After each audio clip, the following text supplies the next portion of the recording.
എനിക്കിപ്പോ തോന്നുന്നത്. നമ്മളെ ഇവനെ മനസ്സിലാക്കാത്ത നീ ചാവുന്ന തന്നെയാടി നല്ലത്. നീ ചത്തു കഴിഞ്ഞോ സൊസൈറ്റിയിലെ പൈസ എടുത്ത് ഞങ്ങൾ സുഖമായിട്ട് ജീവിച്ചോളാം. നീ ചാടിക്കോ.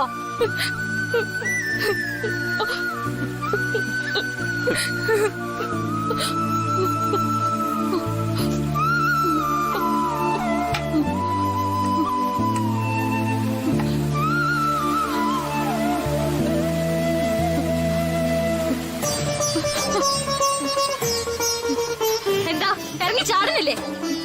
ചാടേ നീ. മര്യാദക്ക് നമ്മളുടെ കൂടെ വന്നാ എങ്ങനെയെങ്കിലും നമ്മൾ നിന്റെ കാര്യം നടത്തും. അതല്ല നിനക്ക് നമ്മളെ വിശ്വാസം ഇല്ലെങ്കിൽ നീ ചാകോ ജീവിക്കോ എന്താന്ന് വെച്ചാ ചെയ്. അത് നിന്റെ ഇഷ്ടം. നീ വാടാ. മോളെ നിക്ക്. കൺമണി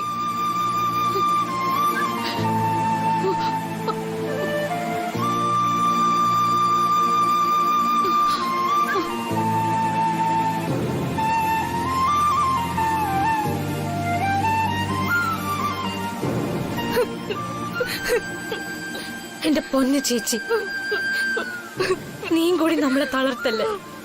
ഒന്ന് വിശ്വസിക്കടി ചേച്ചി. പറഞ്ഞ തീയതിയില് പറഞ്ഞ സമയത്ത് നിന്റെ ഓപ്പറേഷൻ ഈ കണ്ണമ്മ നടത്തിയിരിക്കും. ഇത് നമ്മളുടെ വാക്ക. ഹസ്തനപുരി കണ്ണമ്മയുടെ വാക്ക്. എങ്ങനെ? അതിന് നീ എന്ത് വഴിയാ കണ്ടിരിക്കുന്നത്?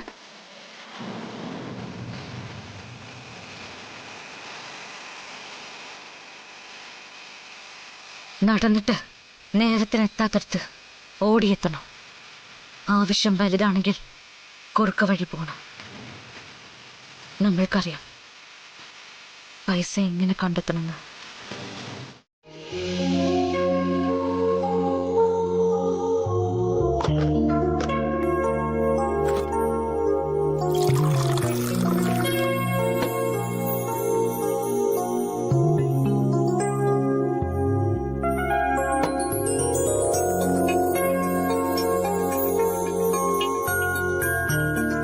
എന്താ താമസിക്കുന്നതെന്ന് വിചാരിക്കായിരുന്നു. ഒന്നും പറയണ്ടെന്റെ ശ്രീടച്ച. ഒരു നാളും ഇല്ലാത്ത തിരക്കായിരുന്നു ഇന്ന് അമ്പലത്തില്. പ്രത്യേകിച്ച് മണ്ഡലകാലം കൂടിയല്ലേ. വഴിപാടുകളെല്ലാം ചെയ്തിറങ്ങിയപ്പോഴേ സമയം പോയത് അറിഞ്ഞില്ല. അതിനൊരു കുറവുണ്ടാവില്ലല്ലോ. മോള് വരുന്നത് പ്രമാണിച്ച് അമ്പലത്തിലെ എല്ലാ വഴിപാടുകളും നടത്തിയാലല്ലേ നിന്റെ മനസ്സിന് സമാധാനം കിട്ടൂ. കരിക്കൊത്തിയമ്മയുടെ തിരിച്ചു തന്നല്ലേ നമ്മുടെ മോളെ. അപ്പോ ദേവിക്ക് ആവശ്യമുള്ളതൊക്കെ നമ്മൾ കൊടുക്കണം.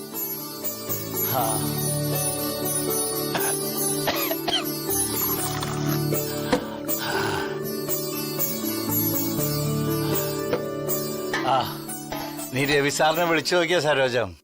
ഇല്ല, ഞാൻ വിളിച്ചില്ല. എന്തിനാ സാറിന് വെറുതെ നമ്മൾ ബുദ്ധിമുട്ടിക്കുന്നേ? മോളെ കൃഷ്ണയുടെ ഫോണിൽ കണ്ടപ്പോഴേ പകുതി ശ്വാസം വീണു. ബാക്കി പകുതി നേരി കാണുമ്പോഴേ വീണോളും. അവളെ കാണാനുള്ള ആകാംക്ഷ, ഈ കാത്തിരിപ്പ് ഒരു സുഖല്ലേ ശ്രീടച്ച? നിനക്കങ്ങനെ പറയാ. എനിക്ക് എന്റെ കൈകാലം വരച്ചിട്ട് നിലത്തുറക്കുന്നില്ല. അതങ്ങനെയാ. നഷ്ടപ്പെട്ടെന്ന് കരുതിയ മോള് തിരിച്ചു വരുന്നു എന്നറിയുമ്പോഴേ രക്ഷകർത്താക്കളുടെ അവസ്ഥ ഇങ്ങനെ തന്നെയാ. എന്റെ പ്രാർത്ഥനയുടെ ഫലാ മോളെ തിരിച്ചു കിട്ടിയത്. എന്താടി ഞാൻ പ്രാർത്ഥിച്ചില്ലേ? എനിക്കറിയില്ല. എന്നാ എനിക്കറിയാം. ഞാൻ എന്തൊക്കെയാ നേർച്ച നേർന്നെന്ന് നിനക്കറിയാമോ? നിങ്ങൾ ഇനി എന്തൊക്കെ പ്രാർത്ഥിച്ചാലും നേർന്നാലും പെറ്റമ്മ പ്രാർത്ഥിക്കുന്ന പോലെ ആവില്ല. ഓ തുടങ്ങി. എന്ത് പറഞ്ഞാലും നിനക്കൊരു പെറ്റ വയറുണ്ടല്ലോ. നിന്നെപ്പോലുള്ള അമ്മമാര് ആദ്യം ജയിക്കാനായി കൂട്ടുപിടിക്കുന്ന സംഗതിയാ പെറ്റ വയറും പേറ്റുന്നു. കൂട്ടത്തിലൊരു 10 മാസത്തെ കണക്കും. എന്നെപ്പോലുള്ള അച്ഛന്മാര് എത്ര കഷ്ടപ്പാട് സഹിച്ച് മക്കളെ പഠിപ്പിച്ചാലും വളർത്തിയാലും കെട്ടിച്ചു വിട്ടാലും അതിനൊന്നും ഒരു വിലയുണ്ടാവില്ല. അതെ, അതിത്ര പൊക്കി പിടിച്ച് പറയേണ്ട കാര്യമൊന്നുമില്ല. ആ. അച്ഛന്മാരുടെ ഉത്തരവാദിത്തം തന്നെ അത്. ഓഹോ, അങ്ങനെയാണോ? മോളെ അംഗനവാടിയെ കൊണ്ടുവന്നാക്കുന്നത് ഞാൻ, തിരികെ വിളിച്ചു കൊണ്ടുവരുന്നത് ഞാൻ.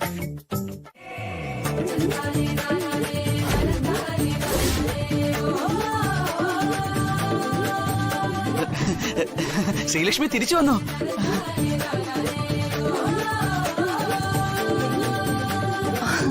സത്യാണോ ദീപു? സത്യമാ. ഇന്ന് രവി സാറും ശ്രീലക്ഷ്മിയും വരും. ഈശ്വര, നീ സരോജിനി ചേച്ചിയുടെ പ്രാർത്ഥന കേട്ടല്ലോ. ഞാൻ പോയി കൃഷ്ണയെ വിളിച്ചോണ്ട് വരാം. കൃഷ്ണേ. ഒന്ന് നിന്നേ. എന്താ അച്ഛാ? നീ പറഞ്ഞത് ശരിയാണോ? ശ്രീലക്ഷ്മി തിരിച്ചു വരുന്നുണ്ടോ? ആ, വരുന്നുണ്ട്. ഉടനെ എത്തും. ആ, ഓഹോ, അവൾ തിരികെ വരികയാണല്ലേ. ഹ്, അപ്പൊ ത്രിവിക്രമ, നീ ഇനിയും ഓവർ ടൈം പണിയെടുക്കേണ്ടി വരുമല്ലോ. കഥയുടെ 2ാം പകുതിയിൽ 18 അടവുമെടുത്ത് പയറ്റേണ്ടി വരും. ഹ്, നീ വാ ശ്രീലക്ഷ്മി, കാത്തിരിപ്പുണ്ട് ഞാൻ.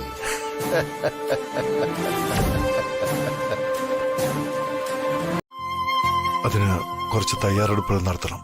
ഈ ഭാഷയും ശൈലിയും ഉൾപ്പെടെ എല്ലാം മാറ്റണം. ആശാൻ പറഞ്ഞു തരുന്ന പോലെ നമ്മൾ ചെയ്യും. അതിന് ആദ്യം ഈ ആശാൻ എന്നുള്ള വിളിയൊന്ന് ഒഴിവാക്കണം. മാറ്റാ. ആശാന്റെ കളഞ്ഞുപോയ ഭാര്യ ആശാൻ എന്താണ് വിളിക്കണത്? രവി സാർ. രവി സാർ. അല്ല ആശാനെ, ഇവിടെയൊക്കെ ഭാര്യമാര് ഭർത്താക്കന്മാരെ സാറെന്നാണോ വിളിക്കാറ്? പള്ളിക്കൂടത്തിലെ മാഷുമാരല്ല അങ്ങനെ വിളിക്കണത്. അവൾക്ക് അങ്ങനെ വിളിക്കാനായിരുന്നു ഇഷ്ടം.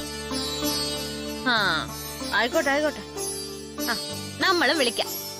മറന്നു പോണ നേരത്ത് ഒന്ന് ഓർമ്മിപ്പിച്ചാ മതി. ബാക്കി ഞാൻ ഏറ്റ്. ആ, അല്ല ആശാനെ, ഓ അല്ല സാറേ, ദേവേച്ചിയും കണ്ണനൊക്കെ ഇങ്ങോട്ട് വരുമോ? വരും. രാജാറാം അവര് ഹോസ്പിറ്റലിൽ കാണിച്ചിട്ട് ഇങ്ങോട്ട് കൂട്ടിക്കൊണ്ടുവരും. ആ, ആയിക്കോട്ടെ ആയിക്കോട്ടെ.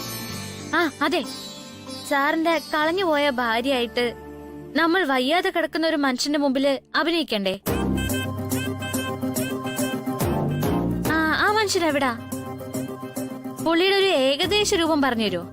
എല്ലാവരെയും തനിക്ക് കാണിച്ചു തരാം. അതിനും കൂടിയാ ഇങ്ങോട്ട് കൊണ്ടുവന്നത്. കണ്ണമ്മ, ഹസ്തനപുരി കണ്ണമ്മ.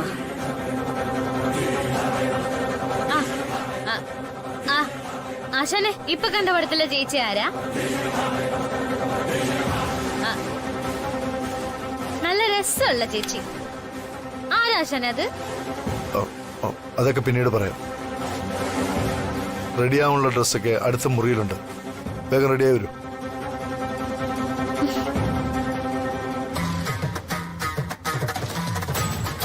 എന്നാലും പിന്നെ ആ ചേച്ചി ആരാണോ എന്തോ.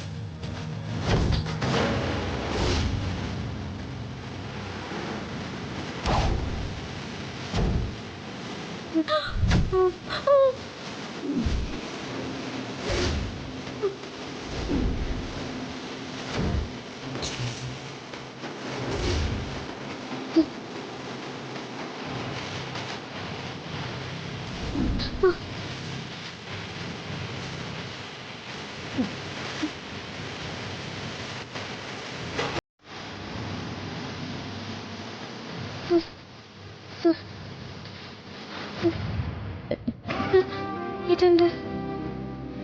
ഇത് നമ്മുടെ തോന്നലാണോ? ആയിരിക്കും. എന്റെ ഒരു കാര്യം.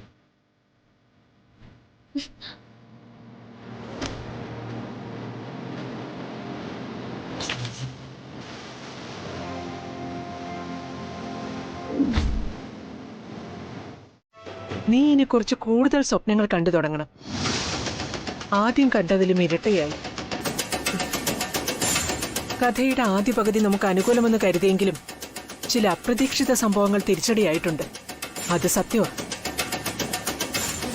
സംഭവ വികാസങ്ങൾ നിറഞ്ഞ ആദ്യ പകുതി ഇന്നു മുതൽ ആരംഭിക്കാൻ പോവുക. കഥ തീരുന്നത് ശ്രീലക്ഷ്മിയുടെ ജീവനില്ലാത്ത ശരീരം തെക്ക് വടക്ക് വെള്ളത്തുണി പുതപ്പിച്ച് കിടത്തുമ്പോഴായിരിക്കും.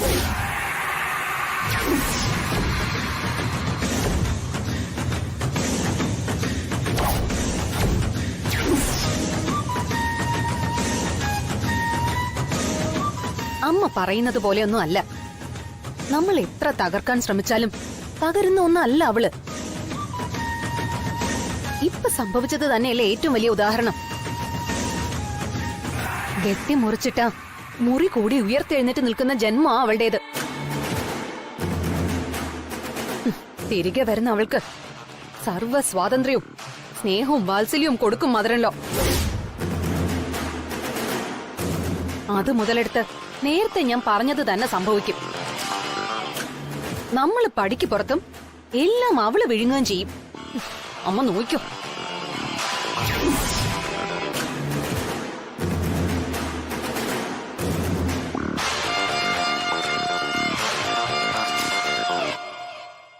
അങ്ങനെ അവൾ ഒന്നും വിഴുകില്ല മോളെ. വിഴുങ്ങാനായി ഇരയെ നമ്മൾ ചൂണ്ടയിൽ കൊരുത്തിട്ട് കൊടുക്കും. സന്തോഷത്തോടെ ഇരയെ വിഴുങ്ങി തൊണ്ടക്കുഴിയിൽ എത്തുമ്പോ ചൂണ്ട നമ്മൾ ഒറ്റ വലി വലിക്കും.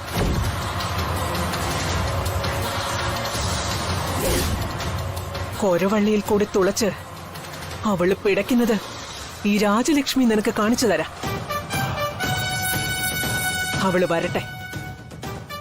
ഞാനും കാത്തിരിക്കുന്നത് അതിനു വേണ്ടി തന്നെയാ.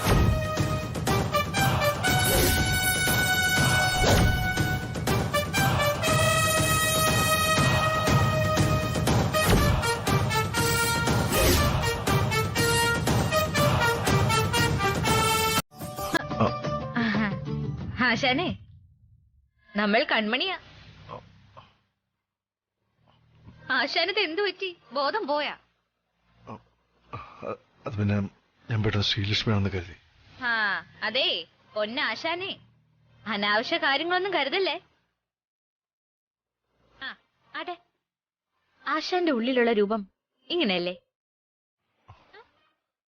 ഈ വേഷത്തിൽ കണ്ടപ്പോ പെട്ടെന്ന് ശ്രീലക്ഷ്മിയാണെന്ന്. സത്യം പറഞ്ഞ ഈ വേഷം നമുക്ക് ഒട്ടും ശരിയാവണില്ല. ഇങ്ങനൊക്കെ ഉള്ള കുപ്പായം നമ്മൾ ആദ്യമായിട്ടാ ഇടുന്നത്.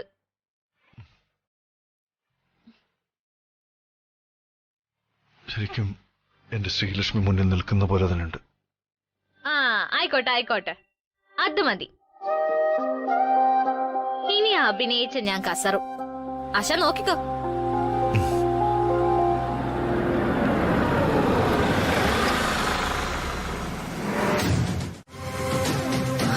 മാഡം,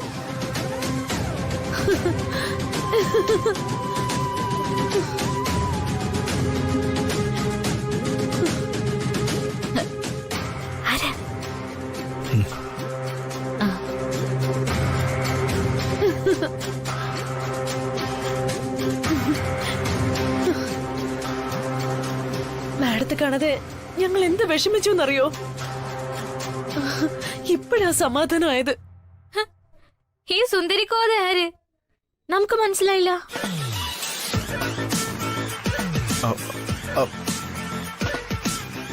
അതെന്താ ശ്രീലക്ഷ്മി, സാൻഡ്രയെ തനിക്ക് അറിയാത്ത പോലെ? നമ്മുടെ ഓഫീസ് വൈസ് പ്രസിഡന്റ്, കുടുംബത്തിലെ ഒരു അംഗത്തെ പോലെയുള്ള നമ്മുടെ സാൻഡ്രയല്ലേ ഇത്? ആ സാന്ദ്ര. ആ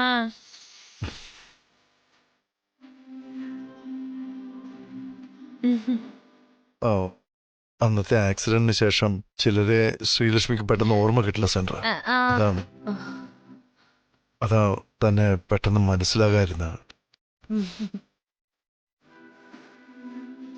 പിന്നെ അത് പോലീസ് സ്ഥലത്ത് കുറെ ദിവസം കഴിഞ്ഞതല്ലേ, അതാ സംസാരം ഇങ്ങനെ. It's okay sir.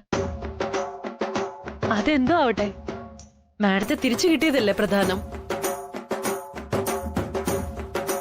ഞാൻ ചെയ്ത തെറ്റുകൾക്കെല്ലാം മാപ്പ് തന്ന് ഞാനും മാഡം ഒരു പ്രശ്നവും ഇല്ലാതിരുന്ന സമയത്ത് ഇങ്ങനൊരു അപകടം ഉണ്ടായപ്പോ ശരിക്കും എനിക്ക് സഹിക്കാൻ പറ്റിയില്ല. തെറ്റ് ചെയ്തെന്നോ? സാന്ദ്ര എന്ത് തെറ്റാണ് ചെയ്തത്?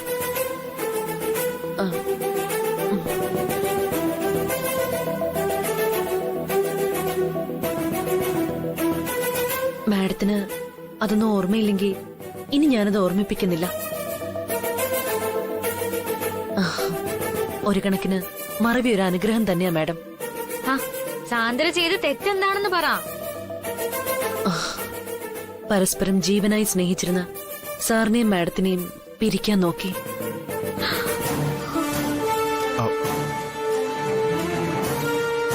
അതിനുവേണ്ടി പല ദുഷ്ടതകളും ഞാൻ ചെയ്തൊന്നു മാത്രം മാഡം അറിഞ്ഞാൽ മതി.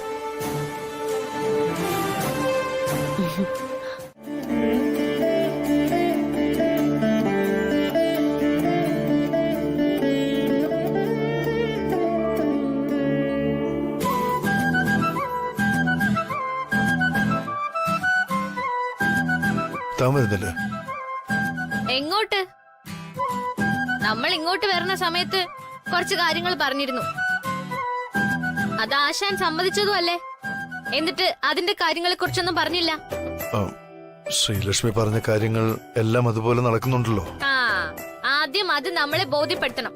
ശ്രീലക്ഷ്മി അല്ല ഈ കൺമണി. നമ്മുടെ ചേച്ചിയെ അനിയനെയും ഒരു കുഴപ്പവും ഇല്ലാത്ത സ്ഥലത്ത് പാർപ്പിക്കാന്ന് കൂടി വാക്ക് തന്നല്ലേ? എന്നിട്ട് എന്തായി?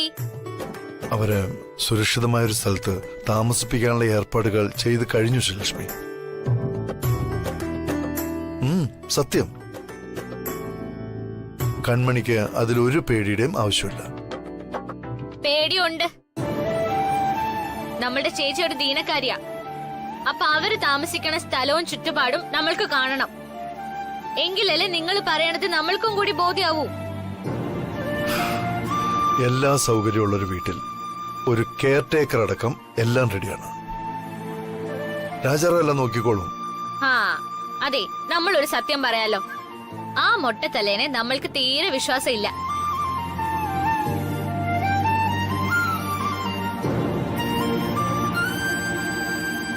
അയാളാ നമ്മുടെ മുന്നിലെ ഏറ്റവും വലിയ നാടൻ.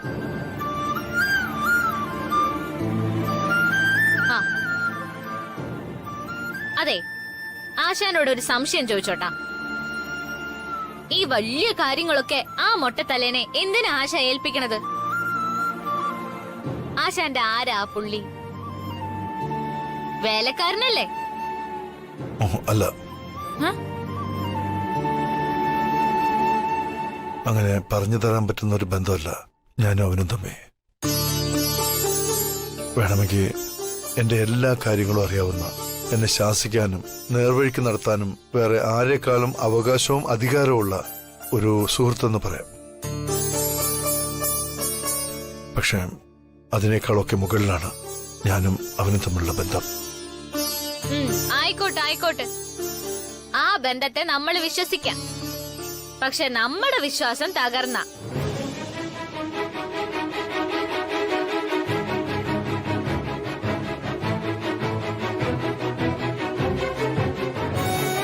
അല്ല ആശാനെ, നമ്മളെന്തിനാ ഇങ്ങോട്ട് വന്നത്?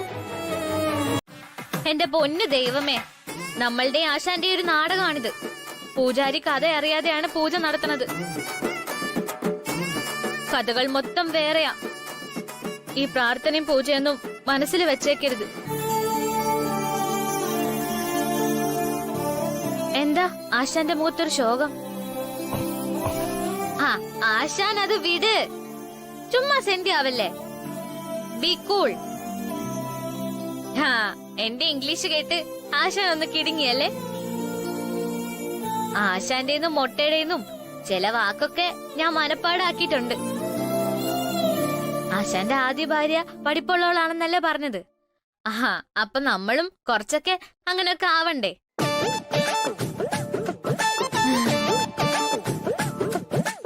അല്ല, ഇവിടെ ഇങ്ങനെ നിന്നാ മതിയാ? പോണ്ടേ നമുക്ക്? പുറത്തേക്ക് ഞാൻ വന്നേക്കാം. ഇനി എന്തിനാണ് ഇവിടെ നിക്കണത്? ശരി, ആശ വാ.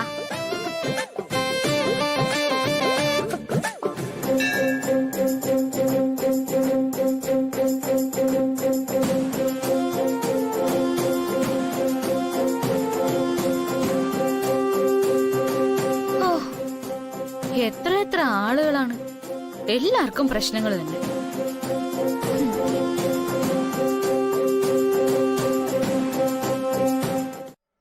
അവിടെ എങ്ങനെ? സുഖാ മോളെ. ആ, ഞങ്ങൾ എല്ലാവരും മോളെ കാത്തിരിക്കുകയായിരുന്നു. ഹ, എന്തിന്?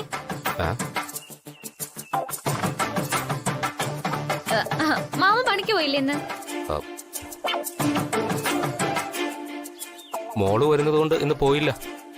മാമ, മോള് വരും പോവും. നമ്മള് വല്ല വേലയ്ക്കും പോയാലേ നമ്മളെ വീട്ടിലെ അടുപ്പ് പുകയൂ. ആ, എന്താ നമ്മള് പറഞ്ഞ തെറ്റൊന്നുമില്ലല്ലോ? ഇല്ല മോളെ. ആ, അതാണ്.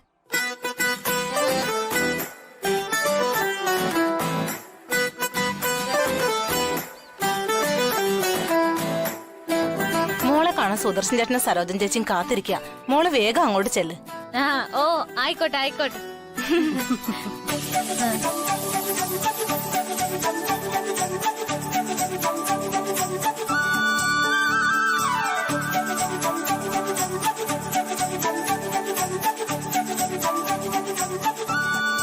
ആന്റി, സുദർശനങ്ങൾ, ദേ ശ്രീയേച്ചി വന്നിട്ടുണ്ട്.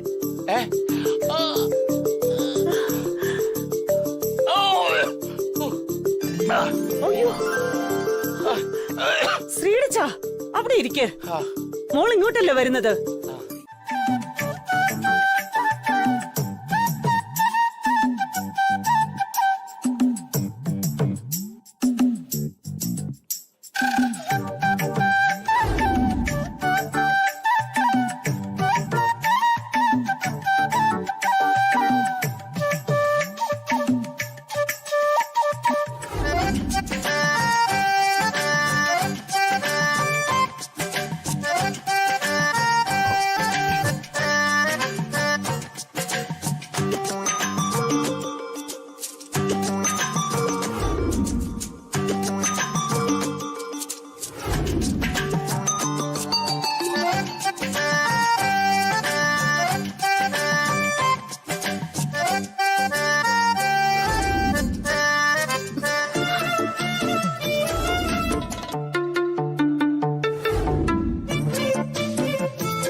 സരോജം,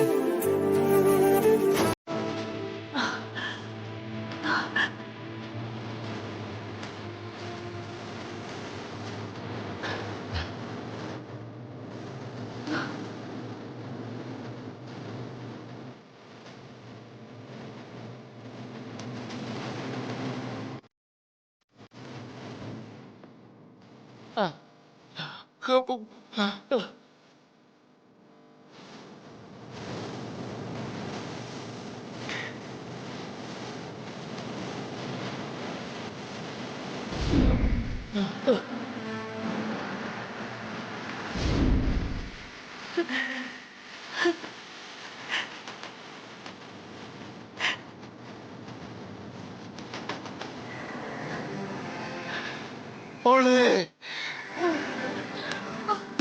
അയ്യോ,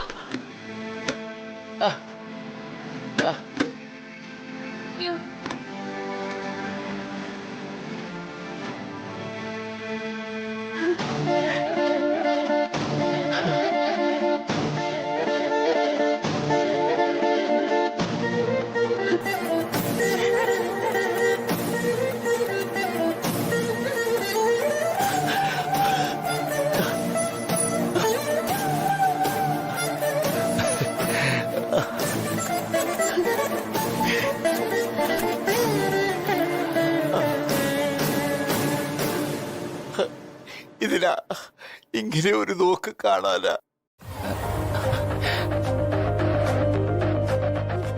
പെങ്കൊച്ചിനെ ഓർത്ത് നീറി ഒടുങ്ങാനാണോ നിങ്ങൾ രണ്ടുപേരും തീരുമാനിച്ചിരിക്കണത്?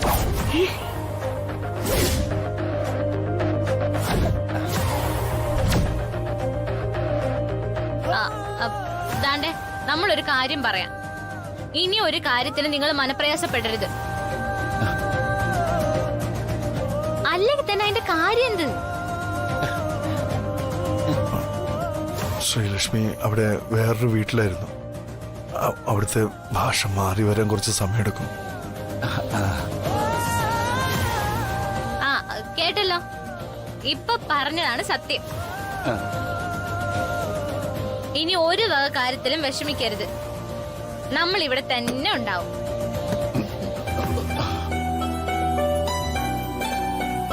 കളഞ്ഞു പോയ മോള് തിരിച്ചു വന്നെന്ന് കൂട്ടിക്കൊണ്ടാ മതി. സ്വന്തം മോളായിട്ട് തന്നെ നമ്മളെ കണ്ടോണം.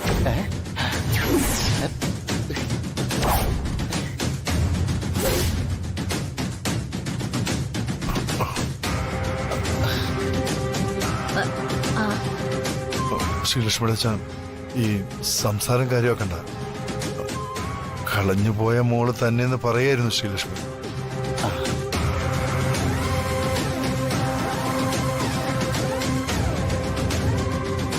സംസാരമൊന്നും കുഴപ്പമില്ല. ആ മോള് വന്നൂല, അത് മതി. സാറേ, മോളെ കുട്ടി അമ്പലത്തിൽ പോയിന്ന് പ്രാർത്ഥിക്കണം. എന്തെങ്കിലും പ്രശ്നമുണ്ടെങ്കിൽ അത് മാറിക്കോളും. ആ കോവിലിൽ പോയി എല്ലാ പ്രശ്നങ്ങളും ദൈവത്തിനോട് പറഞ്ഞ് പൂജാരിയും പറഞ്ഞ് വിശ്വസിപ്പിച്ചാണ് ഈ ആശാൻ നമ്മളെയും കൊണ്ട് ഇങ്ങോട്ട് വന്നിരിക്കുന്നത്. അല്ല ആശാനെ?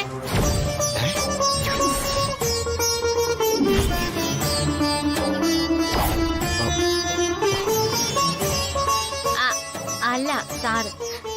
അല്ല സാറേ.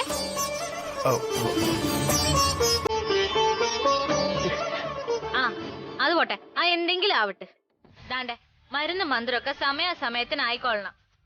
വേറൊന്നും ആലോചിച്ച് വയ്യാതായി ദേ ഇവരെ കഷ്ടപ്പെടുത്തരുത്.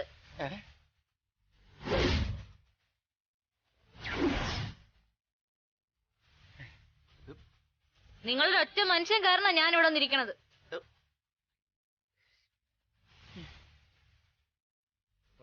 ശ്രീലക്ഷ്മി, ശ്രീലക്ഷ്മി ഒരു ട്രീറ്റ്മെന്റിലായിരുന്നു. ആ ട്രീറ്റ്മെന്റ് കഴിയുന്നോടെ എല്ലാം ശരിയാവും.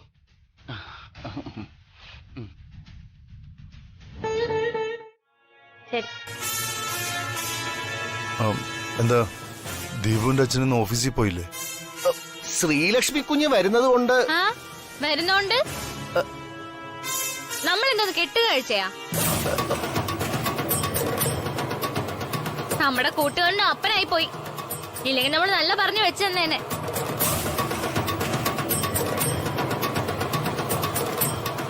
അല്ല, നിങ്ങളുടെ കണ്ണിന് എന്താ കുഴപ്പം?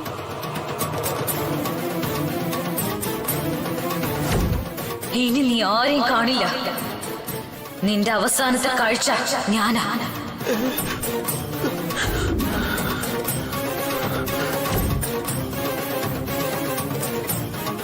ഇതെങ്ങനെ പറ്റീന്ന്? നിങ്ങളെ പേരെന്താ പറഞ്ഞത്? ത്രിവിക്രമൻ. പേര് കേട്ടിട്ട് അത്ര സുഖം തോന്നുന്നില്ലല്ലോ.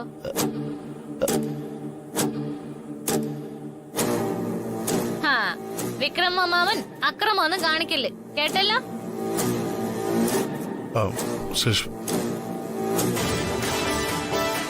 വാ സാറേ.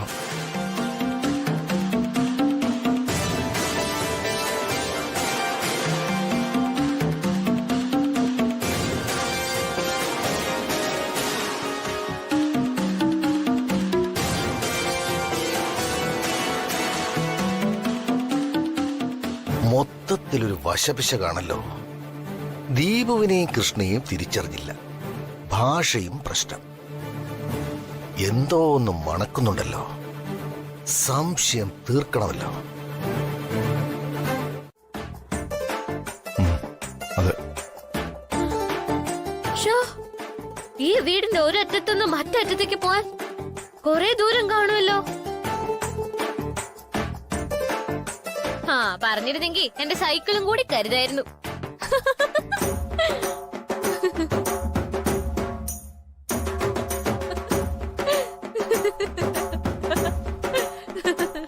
അതെ ചിരിച്ചു കഴിഞ്ഞെങ്കില് അകത്തേക്ക് കേറായിരുന്നു. ഹാ പൊട്ടത്തലൻ അവിടെ നിക്ക്. ചിരിച്ചു കഴിഞ്ഞിട്ട് നമ്മൾ പറയാം. അല്ല ആശാനെ, ഇവിടെ നമ്മൾ ഏത് രീതിയിൽ അഭിനയിക്കണം? അത്ര എളുപ്പമാവില്ല ഇവിടെ കാര്യങ്ങൾ. പുറം ലോകവുമായി ബന്ധമുള്ള, വിദ്യാഭ്യാസമുള്ള, അതിനെല്ലാം പുറമെ ശ്രീലക്ഷ്മിയിൽ നിന്നും ഒരു തെറ്റ് കണ്ടുപിടിക്കാൻ തക്കം പാർത്ത് നടക്കുന്നവരുണ്ട്.